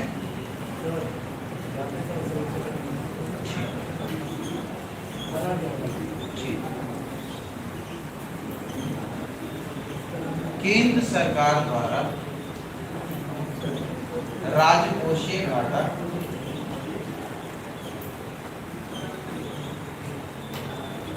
ठीक है ना। दूसरा है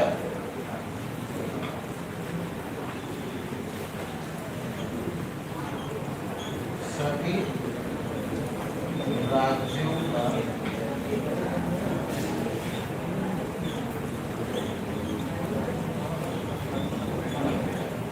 राजकोषीय घाटा। और जो तीसरी चीज है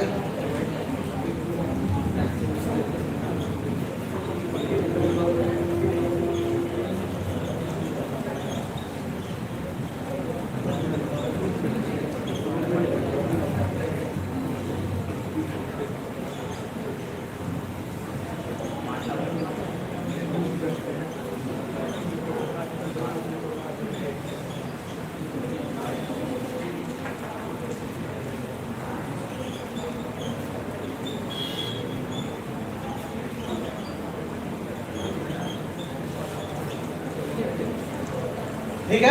अगला जो टॉपिक है पब्लिक सेक्टर बोरोइंग रिक्वायरमेंट, मतलब कि पब्लिक सेक्टर द्वारा, सरकार के द्वारा उधार की कितनी जरूरत है, इस चीज को फाइंड आउट करने के लिए ये पद्धति निकाली गई। इसमें 3 तरीके से हमें पता चलता है कि कितना पब्लिक सेक्टर को उधार लेने की आवश्यकता है इस वित्त वर्ष में, ठीक है ना।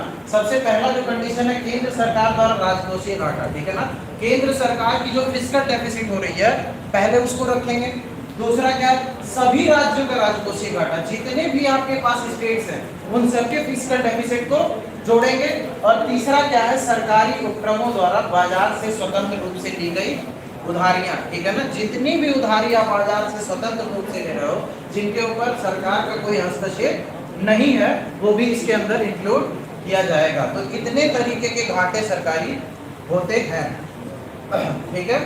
तो अगला जो टॉपिक ऑफ डिस्कशन है वो है crowding out of government expenditure.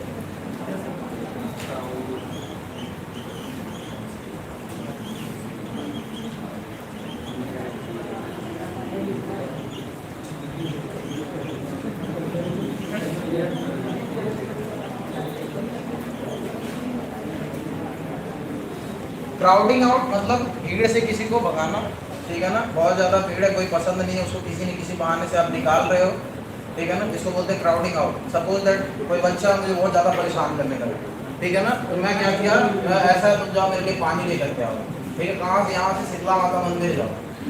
जब तक वो लौट के आएगा मैं क्लास खत्म करके निकल लूँगा, ठीक है ना। तो क्या है, ये इसी तरीके की कुछ प्रक्रिया है। क्राउडिंग आउट एक प्रक्रिया है जिसके द्वारा जो फॉरेन डायरेक्ट इन्वेस्टमेंट वगैरह होते हैं उनको सरकार अपने खर्चे बढ़ा करके अपनी अर्थव्यवस्था से बाहर की ओर निकालती है। ये एक प्रक्रिया होती है, ठीक है ना, जिसको हम लोग कुछ इस प्रकार से देखते हैं।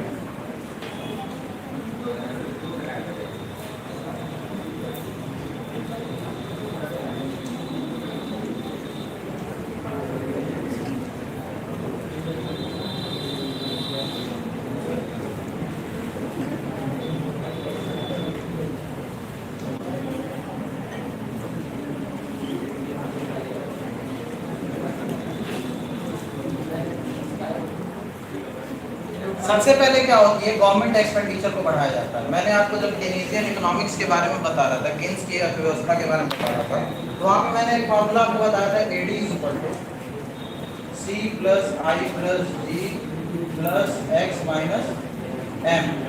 ये क्या थे, सरकारी खर्चे।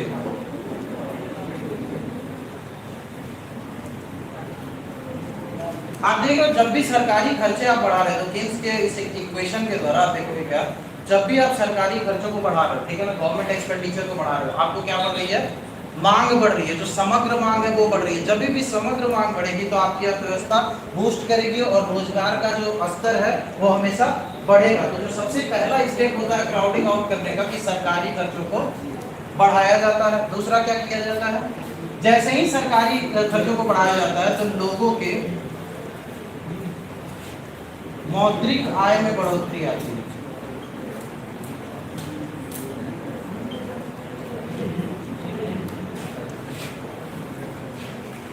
लोगों के मौद्रिक आय में बढ़ोतरी होती है। जैसे ही मौद्रिक आय में बढ़ोतरी होती है, वस्तुओं की मांग बढ़ती है।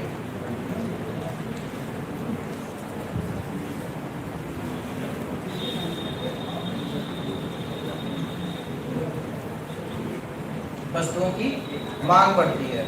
जैसे ही वस्तुओं की मांग बढ़ती है, मुद्रा की मांग बढ़ती है।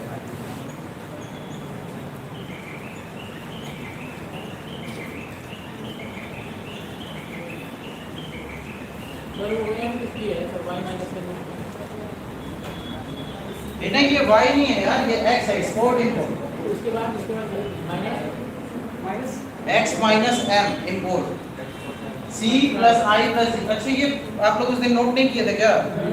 केन्स की अर्थव्यवस्था जब पढ़ोगे तो केन्स ने 1929 में जब महामंदी का दौर आया था तो उन्होंने पूंजीगत जितनी भी अर्थव्यवस्थाएं थी उनको निकलने के लिए ये फॉर्मूला बताया था, ठीक है ना। ये बहुत ज्यादा इंपॉर्टेंट है, ठीक है ना। ये आपको आधे इकोनॉमिक्स को समझा देगा। ये क्या है, उपभोग है। समग्र मांग क्या है, एक अर्थव्यवस्था के अंदर टोटल जो डिमांड आने वाली है, ठीक है ना, उसको आप कैसे पता करोगे। अगर जो आप गवर्नमेंट हो तो सबसे पहले आपको क्या पता होनी चाहिए, मांग पता होनी चाहिए। जनता ने आपको रिक्रूट किया, आपको पता होना चाहिए कि जनता की जरूरतें क्या, तभी तो आप पूरा करोगे। ऐसे कैसे पूरा करोगे, ठीक है ना। तो सबसे पहले मांग पता होना चाहिए। जब मांग पता करने की बात आती है तो आपको ये फॉर्मूला दिखता है। सी क्या है, कंजप्शन, यानी कि उपभोग। जितना आप उपभोग कर रहे थे, ठीक है ना, उतनी आवश्यकता की पूर्ति आपको करनी पड़ेगी। दूसरा क्या है, इन्वेस्टमेंट, यानी कि निवेश। जितना बाहरी अर्थव्यवस्था से आपका निवेश आ रहा है वो क्या बढ़ाएगा, आपके लोगों की आय को बढ़ाएगा, आपके लोगों को रोजगार देगा, ठीक है ना। तो वो क्या होगा, आपकी अर्थव्यवस्था में मांग को बढ़ाएगा। सरकारी खर्चे, सरकार जब भी खर्च करेगी किसके ऊपर खर्च करेगी, पब्लिक के ऊपर खर्च करेगी, प्रोजेक्ट के ऊपर, परियोजनाओं के ऊपर। उससे क्या होगा, रोजगार और आय में वृद्धि होगी और जनता का आर्थिक कल्याण होता है, ठीक है ना। एक्सपोर्ट और इंपोर्ट, ठीक है ना, आयात और निर्यात, ये जो मुख्य चीजें हैं ये किस चीज को फाइंड आउट करने में काम आती है, समग्र मांग को, ठीक है ना। हाँ, वापस यहाँ पे आ जाते हैं। सरकारी खर्चे को हम लोग सबसे पहले क्राउडिंग आउट जब हमें करना रहता है, जब भी अपने अर्थव्यवस्था से एक्स्ट्रा बर्डन को हटाना रहता है, फॉरेन डायरेक्ट इन्वेस्टमेंट को कम करना रहता है, सबसे पहला स्टेप जो हम लोग चलते हैं वो क्या करते हैं, सरकारी खर्चों को बढ़ाते हैं। सरकार क्या करती है, जनता में खर्च करना बहुत ज्यादा स्टार्ट कर देती है। अभी कोविड-19 के बाद क्या हुआ था, सरकार ने सरकारी खर्चों को बढ़ाना बहुत ज्यादा स्टार्ट किया था, ठीक है ना। क्या कि MSME का loan, medium and small enterprises को लोन वगैरह प्रदान करने लगी थी, ठीक है ना, ताकि मैन्युफैक्चरिंग जो सेक्टर है हम लोग का, जो सेकेंडरी सेक्टर है इंडिया का, वो बूस्ट कर सके। नए नए प्रोग्राम को लेकर के गवर्नमेंट लेकर के आई, जैसे कि मेक इन इंडिया प्रोग्राम, कि आप आइए भारत में बनाइए, ठीक है ना, भारत में निवेश करिए, ठीक है ना। तो ऐसे करके क्या होता है, फिर लोग जैसे ही सरकारी खर्च को बढ़ाया जाता है, लोगों की मौद्रिक आय में वृद्धि होती है, ठीक है ना। सरकारी खर्च बढ़ा, लोगों के पास क्या आया, पैसा आया। दूसरी उसके बाद क्या होता है, जैसे ही लोगों के पास पैसे आएगी, वस्तुओं की मांग बढ़ेगी, हमारे पास पैसा आएगा, जाहिर सी बात है हम सोचेंगे नई नई चीजें खरीदें, नई नई चीजें प्राप्त करें, ठीक है ना। वस्तुओं की मांग बढ़ेगी, वस्तुओं की मांग बढ़ती है तो फिर क्या, मुद्रा की मांग बढ़ती है, ठीक है ना। वस्तु खरीदने के लिए आपको मुद्रा की आवश्यकता होगी, ठीक है ना। मुद्रा की मांग बढ़ती है, जैसे ही मुद्रा की मांग बढ़ती है तो ब्याज दरों में बढ़ोतरी आती है। ब्याज दरों में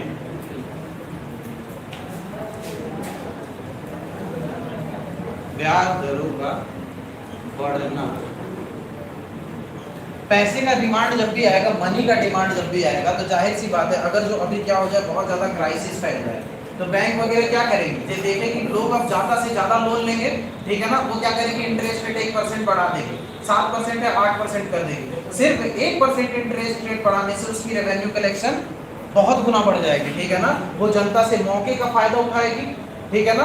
तो क्या होता है, इंटरेस्ट रेट में बढ़ोतरी होती है, जब पैसे का डिमांड जब भी होगा, इंटरेस्ट रेट बढ़ेगा। ये इंटरेस्ट रेट बढ़ेगा तो किसका फायदा होगा, गवर्नमेंट का फायदा होगा, ठीक है ना।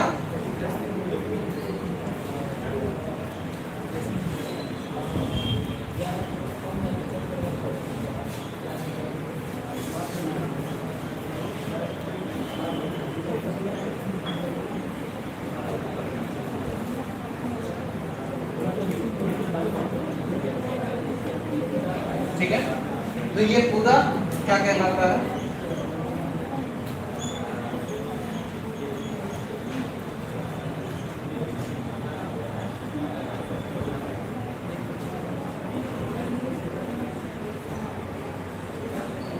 ठीक है ना।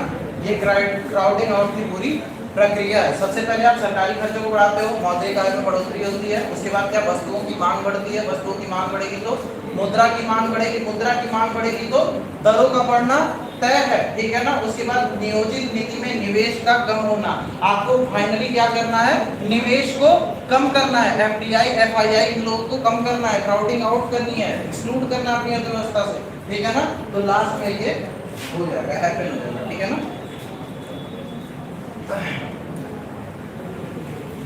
अगला जो टॉपिक है वो है एफआरबीएम एक्ट, जो कि पूछा जा चुका है।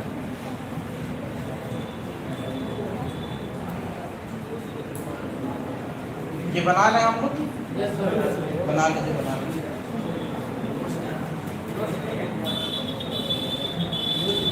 नोट्स मिले, नोट समझ में आ रही है ना। हाँ, तो मैं आज फॉरवर्ड कर दूंगा, हर क्लास के बाद जितनी भी चीजें पढ़ाई गई रहेंगी वो मैं आप लोगों को फॉरवर्ड कर दूंगा, ठीक है।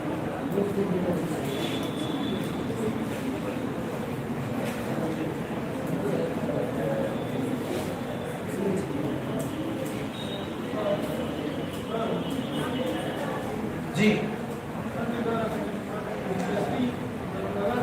जी,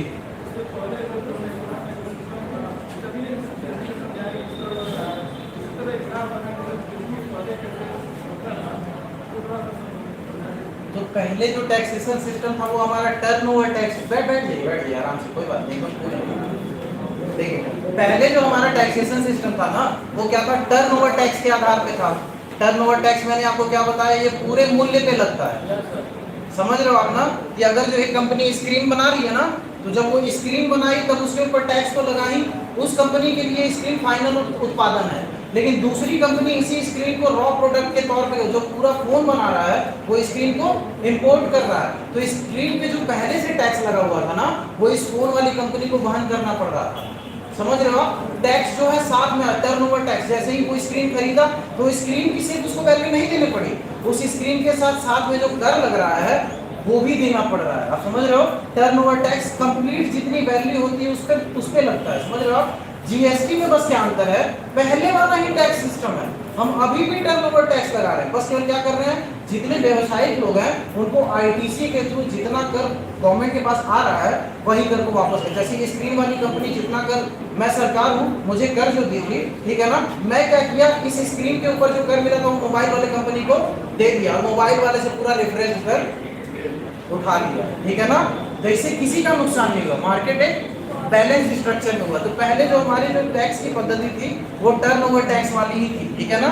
और वैट वाला सिस्टम हम लोग के देश में सबसे पहले 1976 में आया था मॉड वैट के द्वारा, ठीक है ना, मॉडिफाइड वैट सिस्टम, ठीक है।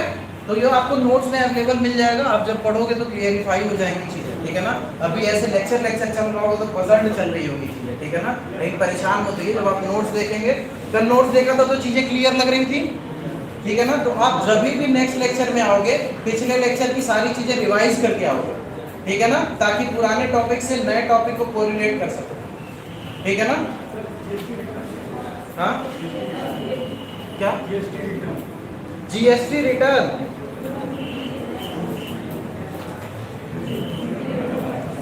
कल देखते हैं, 2:30 टाइम हो गया, ठीक है ना।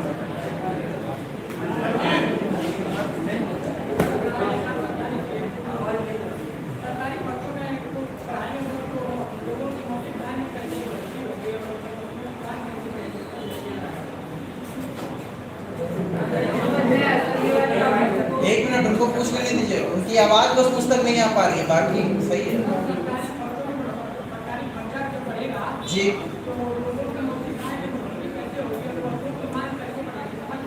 अच्छा ठीक है, ठीक है। देखिए जब भी क्राउडिंग आउट ऑफ स्टेट करते हो, ठीक है ना, सरकारी खर्चों को आप जब भी बढ़ा रहे हो तो सरकार कहाँ पे खर्च करेगी। सपोज दैट एक रोडवेज का निर्माण अगर जो सरकार को करना है, ठीक है ना, तो वो सरकार का खर्च बढ़ा, रोडवेज के निर्माण करने में मजदूर की आवश्यकता होगी, एक कंस्ट्रक्शन कंपनी लगेगी, कंस्ट्रक्शन कंपनी रोजगार प्रदान करेगी, किसको प्रदान करेगी, जनता को करेगी, जनता के पास आय आएगा कि नहीं। अब एक मजदूर था वो खाली बैठा था, कल से उसको काम मिलने लगा, समझ रहे हो आप, उसकी आय बढ़ोतरी होगी। जैसे ही उसके पास पैसा आएगा, जब भी आप अभी क्या बेरोजगार हो, जैसे ही पहली सैलरी पाओगे ना, इतना एक्साइटमेंट रहेगा क्या मैं खरीद लूं, समझ रहे हो आप अचानक से मांग को बूस्ट करोगे आप इकोनॉमी में, ठीक है ना। जैसे ही आपके पास, अभी भी आपके पापा को जो 100 रुपए ज्यादा पॉकेट में नहीं देते, तुरंत आप दिमाग लगा लो 100 रुपए का मैं क्या प्रोडक्टिव कर लूं अपने लाइफ में, है कि नहीं। तो ऐसा होता है, जैसे ही आपके पास पैसे आते हैं आप क्या करते हो, मांग बढ़ाते हो, ठीक है, समझ रहे हो ना। जैसे ही मांग बढ़ता है तो उसके बाद जैसे ही मांग बढ़ेगा तो मांग की आपूर्ति करने के लिए आपके पास पैसा होना चाहिए ना, आपकी जो भी जरूरत है उसकी पूर्ति करने के लिए पैसा होना चाहिए। तो मुद्रा की मांग बढ़ेगी कि नहीं, मुद्रा की जैसे ही मांग बढ़ेगी, जब भी मार्केट में मुद्रा की आवश्यकता होगी तो जो ब्याज दर होते हैं, अब बता रहा हूं मैं, सपोज दैट सारे किसान हैं, सारे समृद्ध हैं, ठीक है ना, सबके पास लोन की कोई आवश्यकता नहीं है, ठीक है ना। तो इस समय ब्याज का दर होगा निम्न होगा, क्योंकि कोई लोन ही नहीं ले रहा है। हम चाहेंगे अरे यार कोई 2% पे लोन ले ले, लेकिन ले ले, कम से कम 2% तो मिलेगा। अचानक से क्या हुआ, 100 किसान मेरे पास एक साथ आ गए, आए कह रहे हैं हमें लोन चाहिए, हमें लोन चाहिए। हम देखें 100 लोग हैं, मैं क्या चाहूंगा कि मैक्सिमम इन 100 से ऋण वसूलूं, ठीक है ना। ये देखो मैं 7% में दिया हूं, अभी यार 8% हो पाएगा, इससे कम में नहीं हो पाएगा। ब्याज दर बढ़ रहा है, समझ रहा, ब्याज दर जैसे ही बढ़ेगा लास्ट में क्या होगा, नियोजित नीति में निवेश को कम होगा। मतलब जो आप प्लान कर रखे हो, अपनी प्लानिंग कर रखे हो, उसमें जो FDIs आ रहे हैं वो कम होगा, ठीक है ना। बाकी कर लेते हैं, ठीक है ना।